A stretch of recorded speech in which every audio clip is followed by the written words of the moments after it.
morning students. Till Saturday we have done 4 colligative properties. In this video we will start with the last topic of this chapter, that is known as abnormal colligative property and Van't-Hoff factor. Students, this is very important topic for numericals. Topic name is abnormal colligative property and Van't-Hoff factor. It is represented by small I. तो let us start it. बेटा आपने 4 colligative properties के ये expressions पढ़े थे. First is relative lowering of vapour pressure. इसका पढ़ा था P naught minus PS divided by P naught is equal to mole fraction of solute. ठीक है. और डाइल्यूट सॉल्यूशन के लिए मोल फ्रैक्शन ऑफ सोल्यूट, जिसको हम ऐसे लिख सकते हैं number of moles of solute divided by number of moles of solute plus number of moles of सोल्वेंट. और डाइल्यूट सॉल्यूशन के लिए आप इसको लिख सकते हैं. ठीक है. क्योंकि डाइल्यूट सॉल्यूशन में सोल्यूट के मोल्स बहुत कम होते हैं. It can be written as number of moles of solute divided by number of moles of solvent. हम डिनोमिनेटर में number of moles of solute को निगलेक्ट कर देते हैं in comparison to number of moles of solvent. ये आपने सारा पढ़ रखा है. ये हम बात करते हैं डाइल्यूट सॉल्यूशन की. Second is for elevation in boiling point, जिसका एक्सप्रेशन आपने पढ़ा है बेटा delta TB is equal to KB into molality. और मोलैलिटी का फॉर्मूला अगर पुट कर दें तो एक्सप्रेशन बनता है KB into number of moles of solute divided by mass of solvent in KG.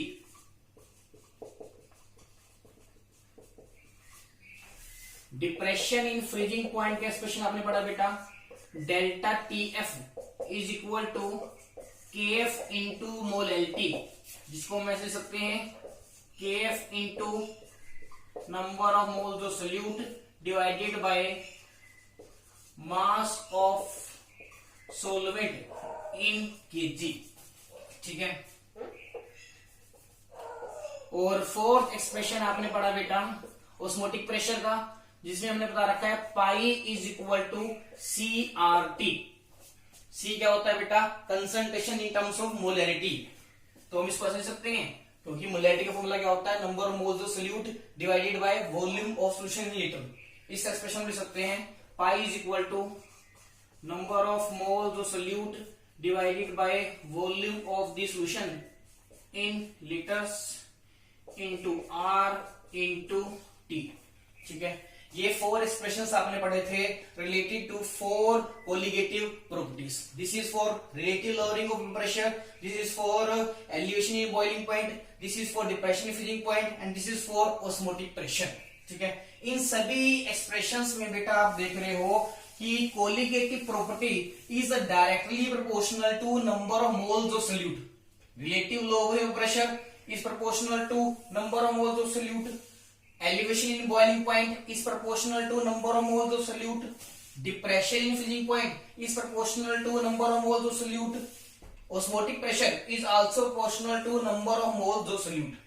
Means colligative property जो है number of moles of solute के directly proportional होती है.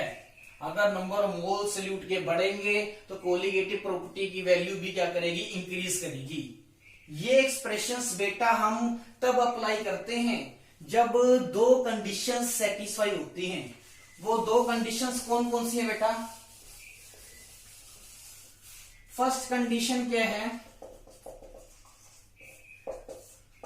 The solution should not be concentrated. Solution हमारा concentrated नहीं होना चाहिए. मतलब सोल्यूशन कैसा होना चाहिए डाइल्यूट सोल्यूशन होना चाहिए, क्योंकि डाइल्यूट सोल्यूशन जो है आइडियली बिहेव करते हैं. अगर हमारा सोल्यूशन जो है कॉन्सेंट्रेटेड होगा तो उस केस में क्या होगा, जो सोल्यूट के मॉलिक्यूल्स हैं दे विल कम क्लोजर, वो पास आएंगे। अगर वो पास आएंगे दे विल फॉर्म क्लस्टर, एक बड़ा सा सब्सटेंस बना देंगी। तो क्या होगा बेटा, सपोज तुम सोल्यूट के 4 मोल्स डिसोल्व करते हो सोलवेंट में, सोल्यूशन अगर कंसंट्रेटेड है तो सोल्यूट के मॉलिक्यूल्स पास आएंगे, पास आके वो क्लस्टर बनाएंगे। तो हो सकता है कि 4 मोल्स जो हैं एसोसिएट करके जुड़ के ऐसा हो सकता है कि 2 मोल्स में कन्वर्ट हो जाए। देखो कैसे, तुमने ये है सोल्यूट, ठीक है, इसके 4 मोल्स को सोलवेंट में ऐड किया था और सोल्यूट के मॉलिक्यूल्स आपस में जुड़ जाते हैं टू फॉर्म ए क्लस्टर, तो एक बड़ा सा मॉलिक्यूल बनेगा जिसको तुम AN से रिप्रेजेंट कर सकते हो। इसमें N छोटे छोटे पार्टिकल्स जो हैं जुड़े हुए हैं, तो 4 मोल्स हो सकता है कि 2 मोल्स में कन्वर्ट हो जाएं या 1 मोल में कन्वर्ट हो जाएं या उससे भी कम में कन्वर्ट हो जाएं। तो होगा क्या बेटा, अपने आप नंबर ऑफ मोल सोल्यूट के चेंज हो जाएंगे और कोलिगेटिव प्रॉपर्टी की वैल्यू क्या आएगी, वो नहीं आएगी जो हम सोच रहे थे। ठीक है, it means it will comes wrong. तो हमारा सॉल्यूशन कैसा होना चाहिए, it should be dilute.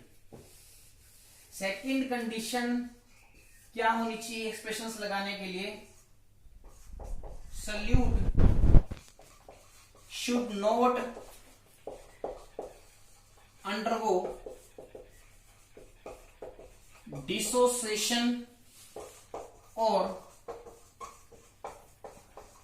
Association in solvent.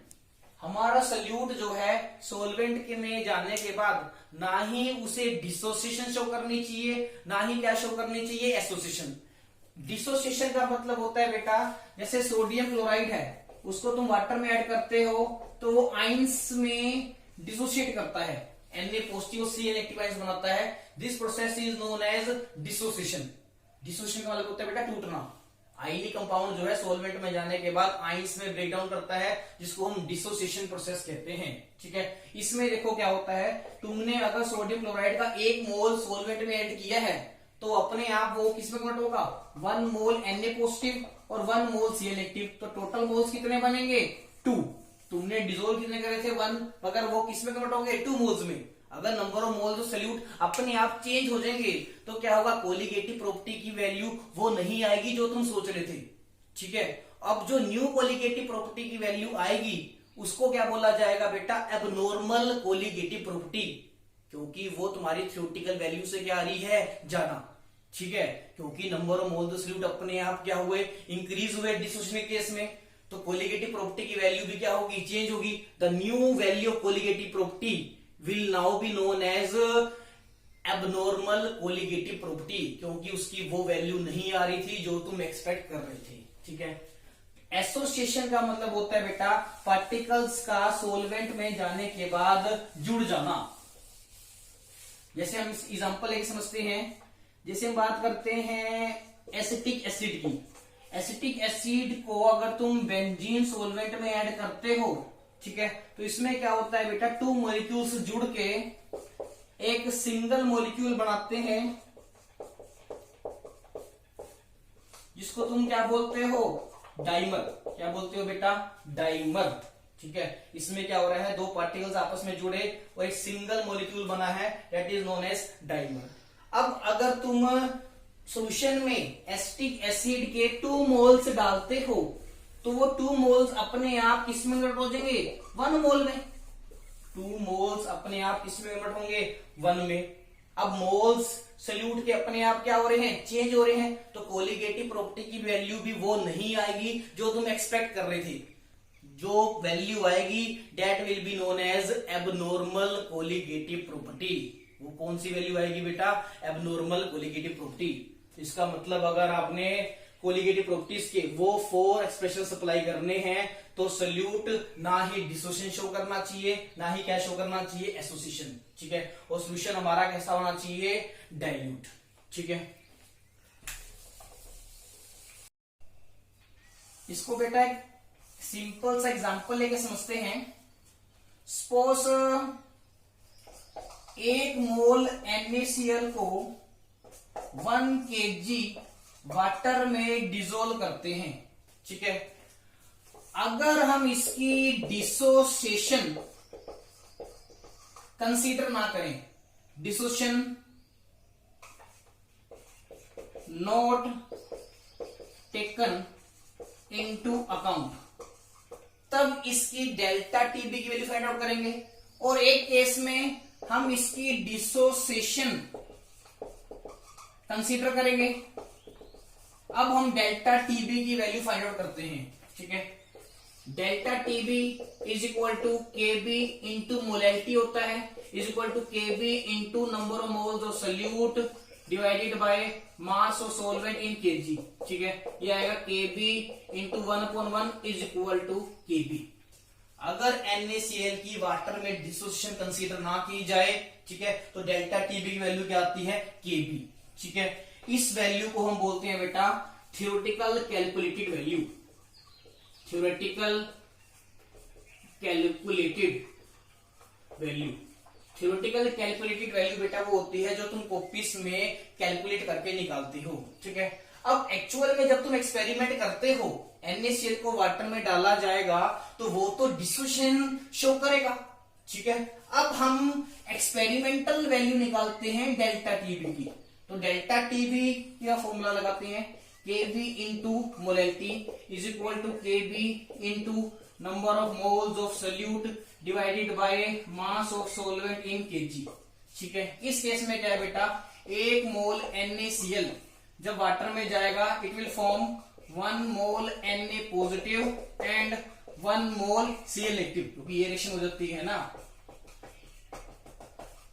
ठीक है। तो टोटल मोल सोल्यूट के कितने बने, 2। तो डेल्टा टीबी की वैल्यू कितनी आएगी, Kb into 2 is equal to 2 Kb। तो अगर हम NaCl की डिसोसिएशन कंसीडर करते हैं तो डेल्टा टीबी की न्यू वैल्यू कितनी आएगी बेटा, 2 Kb। तुम ये देख रहे हो, this value is more than the theoretical value. इस वैल्यू को बेटा क्या बोला जाएगा, एक्सपेरिमेंटल वैल्यू, एक्सपेरिमेंटल वैल्यू, ठीक है। एक्सपेरिमेंटल वैल्यू है और ये क्या है, थ्योरेटिकल वैल्यू। अगर एक्सपेरिमेंट वैल्यू किसी भी एक्सपेरिमेंटल वैल्यू किसी भी क्वालिटेटिव प्रॉपर्टी की थ्योरेटिकल वैल्यू से डिफरेंट आती है तो इसका मतलब वो कोलिगेटिव प्रॉपर्टी कैसा बिहेव कर रही है, एबनॉर्मल। दोबारा सुनो बेटा, अगर experimental value of colligative property, any colligative property comes out to be different from theoretical calculated value, it means that colligative property is behaving abnormally। वो colligative property कैसी है, abnormal। और एबनॉर्मल कोलिगेटिव प्रॉपर्टी तब होती है बेटा अगर हमारे सोल्यूशन में जो सोल्यूट है या तो वो क्या शो कर रहा है, डिसोसिएशन, या वो क्या शो कर रहा है, एसोसिएशन। उस केस में क्या होगा बेटा, experimental colligative property will be different from theoretical calculated value and colligative property will be known as abnormal colligative property. तो हम कंक्लूजन लिखते हैं। तो कंक्लूजन क्या निकलता है बेटा, colligative property is said to be abnormal. किसी भी कोलिगेटिव प्रॉपर्टी को एबनॉर्मल कब कहा जाएगा, जब उसकी एक्सपेरिमेंटल वैल्यू जो है थ्योरेटिकल वैल्यू के इक्वल ना आए। If experimental value of colligative property is not equal to theoretical value of colligative property। और ये कब होगा, this will takes place when solute will show either dissociation or association in solvent। Clear, इसको आपने बेटा अच्छे से नोट डाउन कर लेना है। कोलिगेटिव प्रॉपर्टी को एब्नॉर्मल कब कहा जाएगा? जब उसकी एक्सपेरिमेंटल वैल्यू जो है थ्योरेटिकल वैल्यू के इक्वल नहीं आएगी। और ये कब होगा? जब सॉल्यूट जो है सोलवेंट में जाने के बाद या तो डिसोसिएशन शो करेगा और या ही क्या शो करेगा? एसोसिएशन। ठीक है,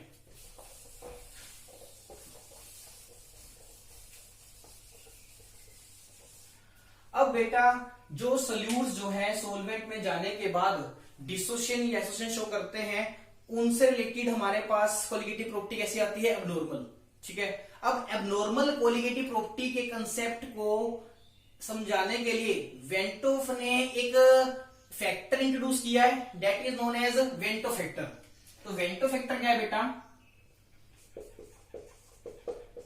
वेंटो फैक्टर,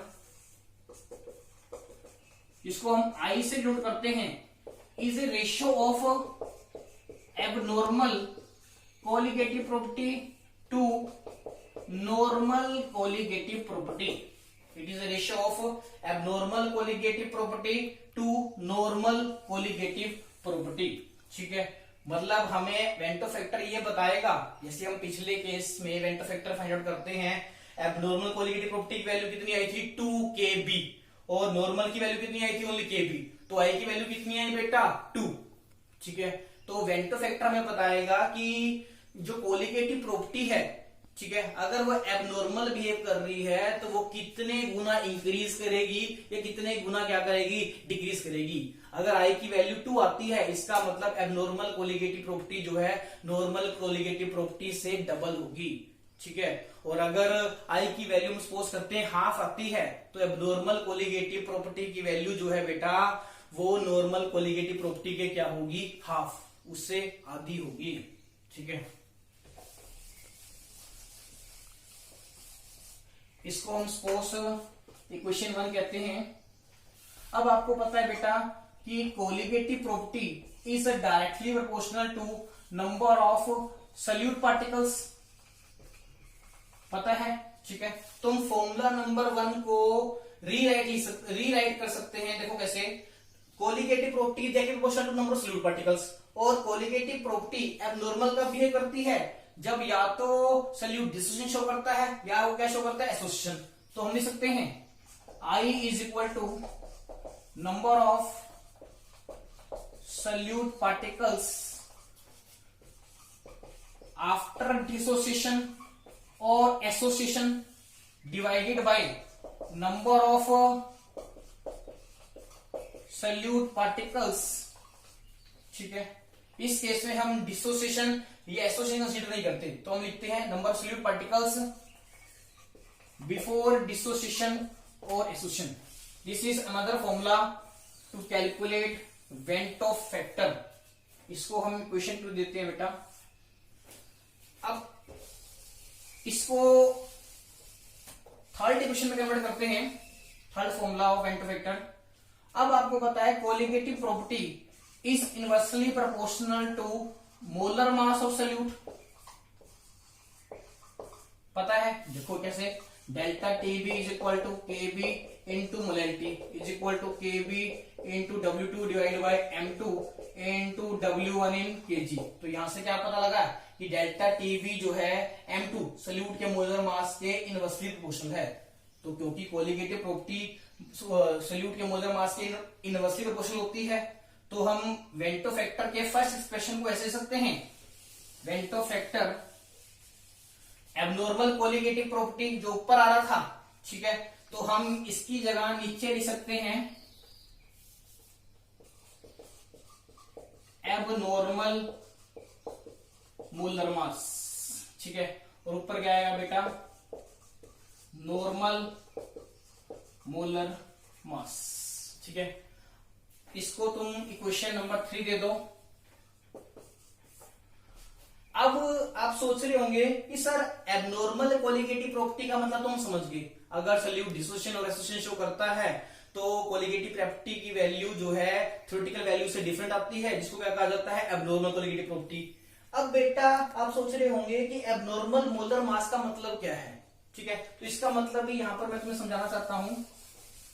सोडियम क्लोराइड की बात करते हैं, उसका मोलर मास थ्योरेटिकल कितना है? 58.5 ग्राम पर मोल। नहीं होता है, ठीक है, सोडियम क्लोराइड का। अगर तुम सोडियम क्लोराइड को सोलवेंट में डिसोल्व करोगे तो वो क्या शो करेगा, डिसोसिएशन शो करेगा, ठीक है। और अगर तुम उससे related elevation in boiling point वाला एक्सपेरिमेंट करते हो, ठीक है, और वहां से उसका मोलर मास निकालते हो तो वो 58.5 के इक्वल नहीं आएगा, ठीक है। वो क्या होगा, it will be less than 58.5। वो 58.5 से क्या होगा, कम होगा, क्योंकि colligative property is inversely proportional to molar mass, ठीक है। इसके केस में क्योंकि डिसोसिएशन होती है, नंबर ऑफ मोल्स इंक्रीज कर जाते हैं, कोलिगेटिव प्रॉपर्टी की वैल्यू क्या करेगी, इंक्रीज करेगी, क्योंकि कोलिगेटिव प्रॉपर्टी की वैल्यू इंक्रीज कर रही है तो मोलर मास क्या करेगा, डिक्रीज करेगा, ठीक है। तो अगर किसी सब्सटेंस का मोलर मास जो है उसकी थ्योरेटिकल वैल्यू से अलग आता है तो मतलब उस सब्सटेंस का मोलर मास कैसा होगा, एबनॉर्मल। और एबनॉर्मल मोलर मास भी तब आएंगे जब वो सब्सटेंस या तो डिसोसिएशन शो करेगा या तो क्या शो करेगा, एसोसिएशन, ठीक है। एबनॉर्मल मोलर मास मींस अगर एक सब्सटेंस का मोलर मास थ्योरेटिकल वैल्यू से डिफरेंट आए, it means that substance will have abnormal molar mass, and abnormal molar mass will be observed when the substance will show either association or dissociation in the solvent, ठीक है। अब आपने बेटा Vento factor के 3 फॉर्मूले पढ़े हैं। पहला फॉर्मूला पढ़ा है abnormal colligative property to normal colligative property का सेकंड फॉर्मूला क्या है बेटा, number of solute particles after dissociation और association divided by number of solute particles before dissociation और एसोसिएशन। तो थर्ड फॉर्मूला क्या बता रहा था, I is equal to normal molar mass divided by abnormal molar mass. अब स्टूडेंट्स हमने पढ़ लिया कि डिसोसिएशन और एसोसिएशन के बाद सल्यूट के पार्टिकल सॉल्यूशन में चेंज हो जाते हैं। अगर सल्यूट के पार्टिकल्स चेंज होंगे तो सल्यूट की कंसंट्रेशन भी क्या होगी, चेंज होगी। जो न्यू कंसंट्रेशन होगी उसका फॉर्मूला क्या होगा बेटा, एस आफ्टर डिसोसिएशन और association particles of solute in solution changes, therefore concentration, वो concentration in terms of mole fraction हो सकती है, इन टर्म्स ऑफ मोलैलिटी हो सकती है, या इन टर्म्स ऑफ मोलैलिटी हो सकती है, कुछ हो सकती है। Therefore concentration of solute also changes. New concentration क्या होगी बेटा, new concentration is equal to I times original concentration. New concentration will be equal to I into original concentration, क्योंकि बेटा हमने सेकेंड क्वेश्चन को यूज किया है। सल्यूट पार्टिकल्स आफ्टर डिसोसिएशन और एसोसिएशन कितने होते हैं, I into number solute particles before dissociation और एसोसिएशन। तो न्यू कंसंट्रेशन क्या होगी बेटा, I इंटू ओरिजिनल कंसंट्रेशन।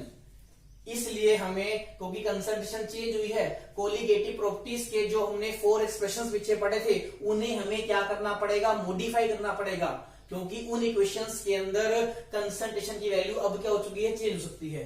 तो न्यू एक्सप्रेशंस क्या बने बेटा, न्यू एक्सप्रेशंस बिकम, ये आपने नोट डाउन करना है, first P naught minus P S divide by P naught is equal to I into X solute, ठीक है। तो हमने क्या किया है, न्यू कंसंट्रेशन सल्यूट की इन टर्म्स ऑफ मोल फ्रैक्शन को कैसे लिखा है, I इंटू ओरिजिनल कंसंट्रेशन, ठीक है। और सेकेंड एक्सप्रेशन क्या बनेगा बेटा, delta TB is equal to I KB into molality, ठीक है, क्योंकि न्यू मोलैलिटी क्या थी, I इंटू ओरिजिनल मोलैलिटी। और थर्ड एक्सप्रेशन क्या बनेगा बेटा, delta TF is equal to I KF into molality, where IF is new molality. और fourth pi is equal to ICRT, where IC is new concentration, ठीक है। यहाँ पर IM क्या है, न्यू मोलैलिटी, IM क्या है, न्यू मोलैलिटी, और I इंटू एक्स सल्यूट क्या है, new concentration of salute in terms of mole fraction, ठीक है। क्योंकि कंसंट्रेशन सोल्यूशन की चेंज होगी तो हमें कोलिगेटिव प्रॉपर्टीज के एक्सप्रेशन को भी मॉडिफाई करना पड़ेगा। वो मॉडिफाइड एक्सप्रेशंस क्या है, ये है बेटा, ठीक है। अब हम ये देखेंगे कि आई की डिफरेंट वैल्यूज क्या क्या हो सकती हैं। डिसोसिएशन के लिए आई की वैल्यू क्या होगी, एसोसिएशन के लिए आई की वैल्यू क्या होगी, और अगर एक सॉल्यूट ना ही डिसोसिएशन शो करता है ना ही एसोसिएशन शो करता है, उस केस में आई की वैल्यू क्या होगी। ठीक है,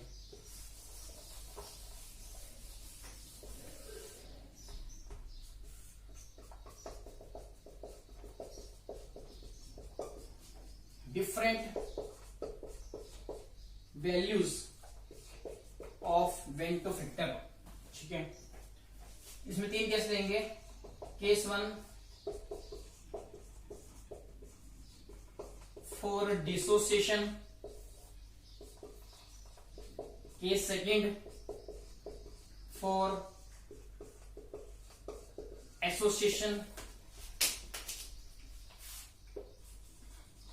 केस 3 ठीक है फॉर नॉन इलेक्ट्रोलाइट, जिसमें no dissociation will be there and neither association will be there. ठीक है, डिसोसिएशन का एग्जांपल लेते हैं बेटा, जैसे NaCl forms Na positive Cl negative.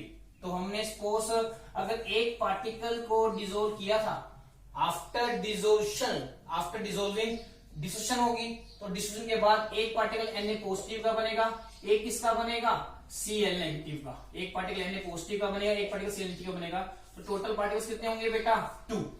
ठीक है, तो आई का फॉर्मूला क्या होगा बेटा, number solute particles after dissociation कितने होंगे, 2। Number solute particles before dissociation कितने थे, 1। तो आई की वैल्यू इस केस में बेटा कितनी आएगी, 2।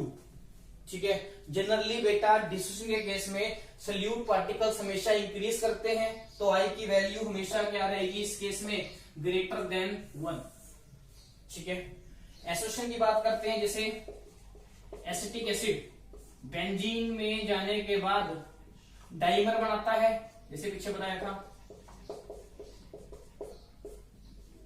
इस केस में बेटा तुमने 2 पार्टिकल्स डिसोल्व करे और वो जुड़ के एक पार्टिकल में कन्वर्ट हो गया, तो आई की वैल्यू क्या होगी इस केस में, तुम देखो 1 divided by 2 is equal to half. तो इसका मतलब क्या होगा बेटे, आई की वैल्यू 1/2 होगी। और एसोसिएशन के केस में आई की वैल्यू क्या होती है, लेस देन 1।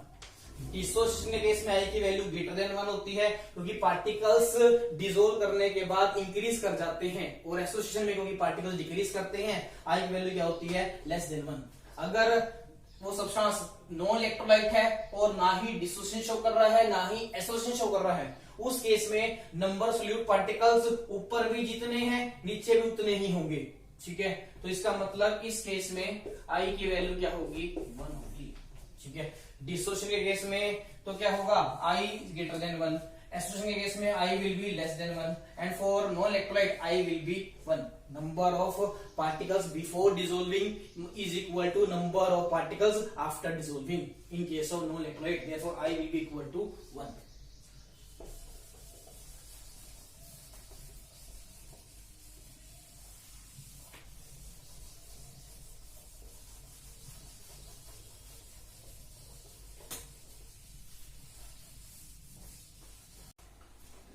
अब हम करेंगे बेटा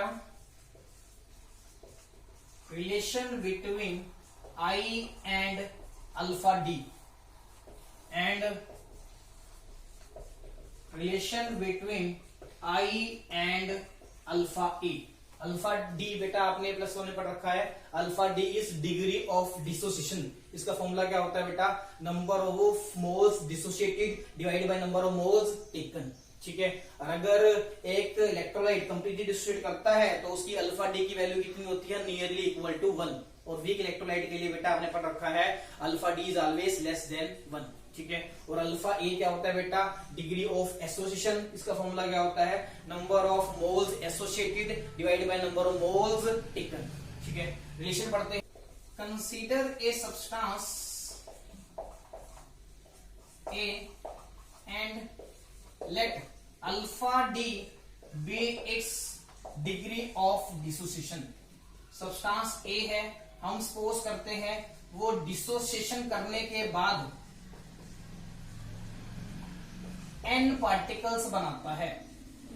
एक पार्टिकल डिसोसिएट होने के बाद n पार्टिकल्स बनाता है। ठीक है, तो बिफोर डिसोसिएशन, जब टाइम 0 होता है और डिसोसिएशन स्टार्ट नहीं हुई, हम मानते हैं कि ए के मोल्स कितने हमारे पास 1। अब क्योंकि डिसोसिएशन स्टार्ट नहीं हुई थी तो प्रोडक्ट के भी मोल्स कितने होंगे हमारे पास, प्रोडक्ट के मोल्स कितने होंगे इस केस में 0। और आफ्टर डिसोसिएशन, जब डिसोसिएशन कंप्लीट हो जाती है एट इक्विलिब्रियम, तो सपोज करते हैं कि 1 मोल में से अल्फा डी जो है डिसोसिएट कर जाते हैं, तो बचेंगे कितने 1 माइनस अल्फा डी, ठीक है। और प्रोडक्ट के कितने पार्टिकल्स बनेंगे, अगर एक पार्टिकल डिसोसिएट करता है तो n बनते हैं, तो अगर अल्फा डी डिसोसिएट करते हैं तो बनते कितने हैं n इंटू अल्फा डी। तो टोटल मोल्स कितने होंगे हमारे पास after dissociation 1 minus alpha D plus n into alpha D. तो अगर हम बेंटो फैक्टर का फॉर्मूला लगाएं, van't factor is equal to moles after dissociation divided by moles taken या मोल्स बिफोर डिसोसिएशन। तो क्या फॉर्मूला बनेगा बेटा, आफ्टर डिसोसिएशन कितने होते हैं 1 minus alpha D plus n into alpha D divide by taken कितने हैं 1, this is equal to I. इसको सोल्व कर लेते हैं, I is equal to 1 minus alpha D plus n into alpha D, ठीक है। और alpha D minus n into alpha D is equal to 1 minus I. इसको हम क्या कर सकते हैं बेटा, अल्फा डी को हम ले लेते हैं 1 minus n is equal to 1 minus I, और alpha D is equal to 1 minus I divided by 1 minus n। This is the required relationship between alpha D and I. I is बेंटो factor. इस case में बेटा n क्या है particles. एक substance की जब डिसोसिएशन होती है उसमें कितने पार्टिकल्स बनेंगे, that is the value of n। जैसे हम बात करते हैं बेरियम क्लोराइड की, बेरियम क्लोराइड की जब डिसोसिएशन होगी it will forms Ba2 positive plus 2Cl negative. तो इस केस में डिसोसिएशन के बाद कितने पार्टिकल्स बन रहे हैं 1 प्लस 2 इज इक्वल टू 3। तो यहाँ पर n की वैल्यू कितनी होगी 3 होगी। और अगर हम बात करते हैं एल्यूमिनियम सल्फेट की Al2SO4 थ्राइस की, इसकी डिसोसिएशन कैसे होगी 2Al3 positive plus SO4 2 negative. तो इसमें आफ्टर डिसोसिएशन कितने पार्टिकल्स बन रहे हैं 2 प्लस 3 इज इक्वल टू 5। तो इसकी n की वैल्यू कितनी होगी बेटा 5, ठीक है। यहां से हम क्या कर सकते हैं, I और अल्फा डी के बीच में क्या रिलेशन होगा वो हम निकाल सकते हैं, ठीक है।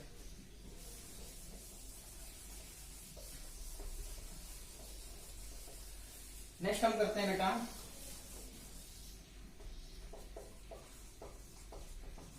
Relation between I and alpha A, ठीक है। इसके लिए हम सपोज करते हैं एक सब्सटेंस है हमारे पास A, ठीक है, जिसको जब हम सोलवेंट में ऐड करते हैं तो उसके n पार्टिकल्स एसोसिएट होते हैं और एक बड़ा पार्टिकल बनता है जिसको तुम AN से रिप्रेजेंट करते हो। n पार्टिकल्स एसोसिएट करके एक बिग मॉलिक्यूल बनाते हैं that is represented by AN, ठीक है। तो बिफोर एसोसिएशन जब टाइम कितना था 0, ठीक है, हम सपोज करते हैं कि इसके मोल्स कितने हैं 1, तो इसके कितने होंगे 0 क्योंकि अभी एसोसिएशन स्टार्ट नहीं हुई। आफ्टर एसोसिएशन बेटा क्या होगा, हम सपोज करते हैं 1 मोल में से अल्फा ए मोल जो है एसोसिएट कर जाते हैं, तो बचेंगे कितने 1 माइनस अल्फा ए, ठीक है। तो अगर n पार्टिकल एसोसिएट करते हैं बनता है 1 पार्टिकल। अगर अल्फा ए एसोसिएट करेंगे कितने पार्टिकल्स बनेंगे, देखो 1 पार्टिकल से बनते हैं, सॉरी n पार्टिकल से बनते हैं 1 पार्टिकल, तो अल्फा ए से कितने बनेंगे, अगर अल्फा ए पार्टिकल एसोसिएट कर रहे हैं 1 divide by n into alpha A, ठीक है। तो पार्टिकल्स एसोसिएशन होने के बाद कितने बनेंगे alpha A divided bye n। अब हम निकालते हैं टोटल मोल्स आफ्टर एसोसिएशन, वो कितने होंगे बेटा 1 minus alpha A plus alpha A divided bye n। After association हमारे पास टोटल मोल्स कितने होते हैं दिस मच।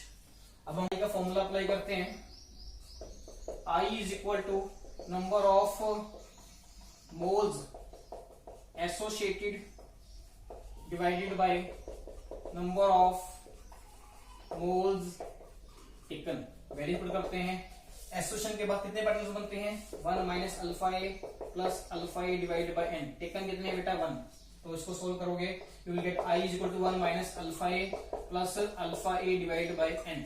ठीक है, और alpha A minus alpha A divided by N is equal to 1 minus I. ठीक है, और alpha A 1 minus 1 upon N is equal to 1 minus I. Alpha A is equal to 1 minus I divide by 1 minus 1 upon N. This is the required relationship between I and alpha A. यहाँ पर N क्या है बेटा, कितने particles associate करते हैं in the solvent. जैसे हम बात करते हैं एसिटिक एसिड की CH3COH की, और अगर तुम्हें क्वेश्चन में बता रखा है कि ये डाइमर बनाता है सोलवेंट में जाने के बाद, तो इसके 2 मॉलिक्यूल्स एसोसिएट करके एक बड़ा मॉलिक्यूल बनाएंगे दिस। ठीक है, और इसकी n की वैल्यू क्या होगी बेटा 2। अगर कहते हैं कि ट्राइमर बनाएगा तो इसकी n की वैल्यू कितनी होगी 3, क्योंकि उस केस में 3 मॉलिक्यूल्स जो हैं एसोसिएट करे थे। ठीक है, तो n के यहाँ पर नंबर ऑफ पार्टिकल्स एसोसिएटेड।